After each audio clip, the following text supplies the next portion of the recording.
Advocate Bhudev Mahanandia का अभिवादन स्वीकार कीजिए।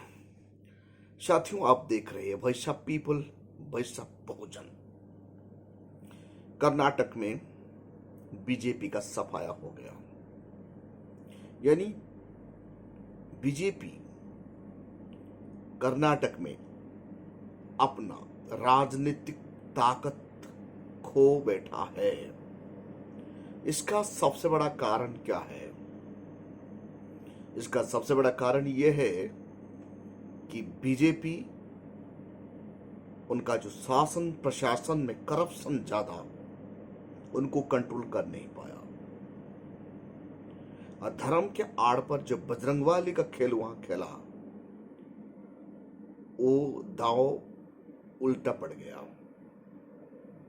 बहुजन समाज का कुछ लोग सोशल मीडिया में खुशी से लिख रहे हैं, लेकिन इन लोगों को यह सोचना है, कर्नाटक में बीजेपी हार गया, यानी बड़ा भाई कांग्रेस अब जीत गया। बीजेपी का शासन का पीरियड में बहुजन को क्या मिला? कर्नाटक में बहुजन समाज को जीरो, कुछ नहीं मिला। अब कर्नाटक में कांग्रेस का शासन होगा, यानी कांग्रेस का शासन का पीरियड में इतना साल हुआ, लगभग 50 से 60 साल तक कांग्रेस ने भारत को शासन किया, कर्नाटक को शासन किया। तो कर्नाटक में रहने वाले बहुजन समाज को कांग्रेस ने क्या दिया?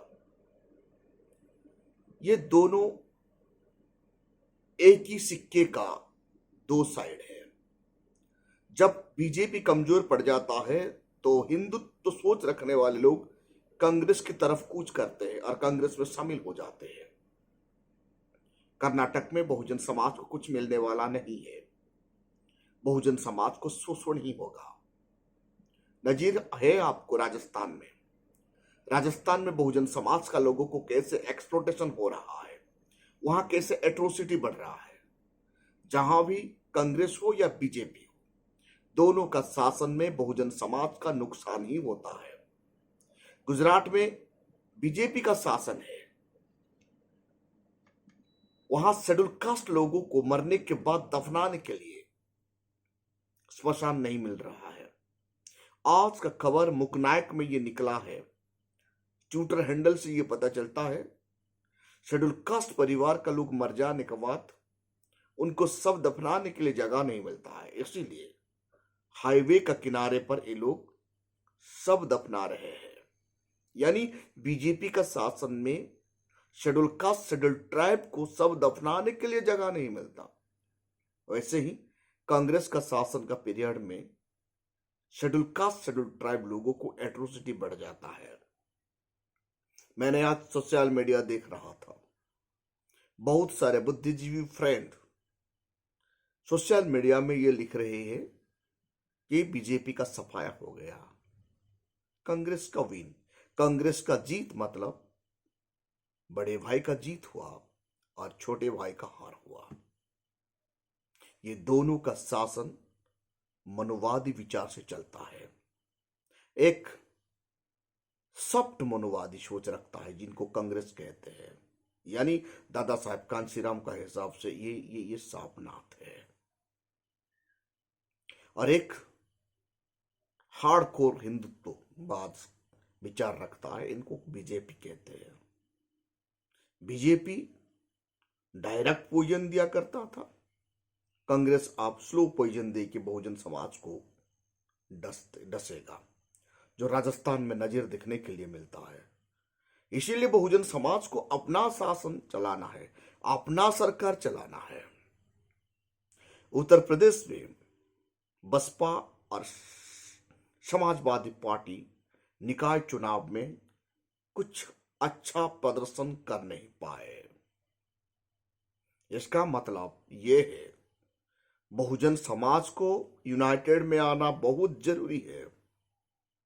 जब तक बहुजन समाज यूनाइटेड नहीं होंगे, भारतवर्ष में वो खुद हुक्मरान बन नहीं पाएंगे। अभी भी अब सोचिए, हर जगह में मनुवादी हावी हो रहा है, कॉन्स्टिट्यूशन कमजोर हो रहा है, SC ST OBC का लोगों का ऊपर टर्चर हो रहा है। आज आप लोग देखिए, कर्नाटक में जब कांग्रेस जीत गया, टीवी का सामने कोई भी schedule caste, schedule tribe, OBC नेता सामने नहीं आ रहे। अब वहां मनुवादी सोच रखने वाले नेता ही सामने आ रहे हैं। यानी कांग्रेस जब जीत जाता है तब वो सवर्णा का फायदा के लिए, हायर कास्ट का फायदा के लिए काम में आता है। जब कांग्रेस हार जाता है तब वो शेड्यूल कास्ट का इस्तेमाल करता है।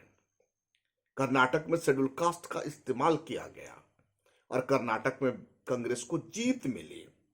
लेकिन जीतने के बाद वो किसका तुष्टीकरण करेगा, वक्त नहीं बताएगा। देखते हैं कर्नाटक में शेड्यूल कास्ट लोगों को CM बनाया जाता या नहीं। जब कर्नाटक में शेड्यूल कास्ट CM नहीं बनता तो आप सोचिए, बीजेपी जैसे हार्डकोर मनुवादी है, कांग्रेस भी वैसे ही सॉफ्ट मनुवादी है। ये दोनों सवर्णों का फायदा के लिए काम करते हैं और ये दोनों ही पार्टी सवर्णों का पार्टी है, ये बहुजनों का पार्टी नहीं है। कर्नाटक में किसका तुष्टीकरण होगा, देखिए, वक्त बताएगा। उत्तर प्रदेश में बहुजन समाज का कमजोर प्रदर्शन 2024 के लिए कितना डर लग रहा है, ये सोचने की बात है। अभी भी वक्त है, जितने भी बहुजन समाज का संगठन है सब यूनाइटेड हो जाना चाहिए, यूनाइटेड फॉर्म में लड़ाई लड़ना चाहिए, नहीं तो वहां बसपा कमजोर नजर आएगा। बसपा अपना प्रदर्शन जितना करना था वो किया, लेकिन ये भी हकीकत है गांव में देहात में बसपा का ज्यादा वोट है, शहर में बसपा थोड़ा कमजोर होता है। फिर भी बहुजन समाज को मजबूती का साथ काम करना पड़ेगा। हर गांव, हर जिले, हर तहसील, हर तालुका में छोटा छोटा कैडर कैंप लगाना ही पड़ेगा। दिन रात मेहनत ही करना पड़ेगा, तब जाके बहुजन समाज का शासन भारतवर्ष में कायम होगा। आज तेलंगाना में बसपा मजबूती का साथ उभर रहा है। उड़ीसा में बसपा इतना मजबूती क्यों नहीं है? क्योंकि उड़ीसा में जितने भी पदाधिकारी होते हैं वो मजबूती का साथ काम नहीं कर रहे हैं। जब तक उड़ीसा में गांव देहात में छोटा छोटा कैडर कैंप नहीं लगेगा, नुक्कड़ सभा नहीं होगा, तब तक उड़ीसा में बसपा मजबूती के साथ आगे बढ़ नहीं पाएगा। उड़ीसा में शेड्यूल कास्ट, शेड्यूल ट्राइब का पॉपुलेशन 45% से ज्यादा है, लगभग 49% होता है शेड्यूल कास्ट और शेड्यूल ट्राइब का पॉपुलेशन। ये दोनों कम्युनिटी यूनाइटेड हो जाने से उड़ीसा में बहुजन समाज का सरकार बन जाता है। फिर भी यूनाइटेड नहीं होने का कारण क्या है? नहीं होने का कारण, सबसे बड़ा कारण है बहुजन समाज का पदाधिकारी, बहुजन समाज का बुद्धिजीवी यूनाइटेड नहीं हो रहे हैं।